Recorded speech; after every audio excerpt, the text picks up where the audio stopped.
Kekilik kaldırsa tültü bağlasın.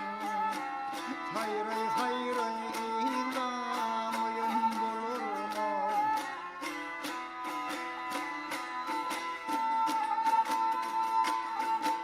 Bir bil yitirse kızıl lalesin. Hasretinden söylemeyin bulur mu?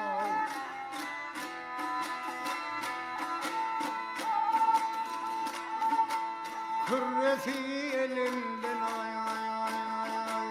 gitse eşeğin.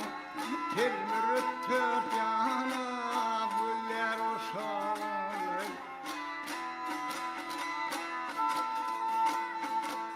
Akma yardırsa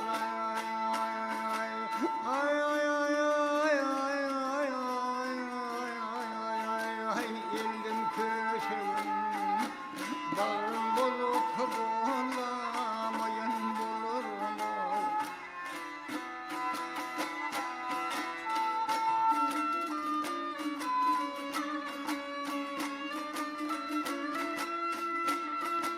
Ah ay ay ay alsanın elimden ay alsan ağladım. Ha yaman derde kalır ay ay ay ay ay ay.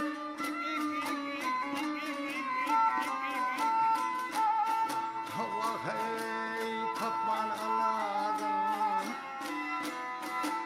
Akırın aldırsa ay ay ay ay ay ay indin oğlum. Meley meley güllemeyin bulur mu?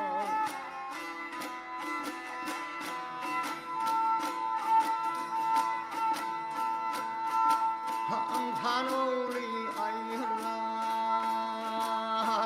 eylesin. Kim görmeyen geçer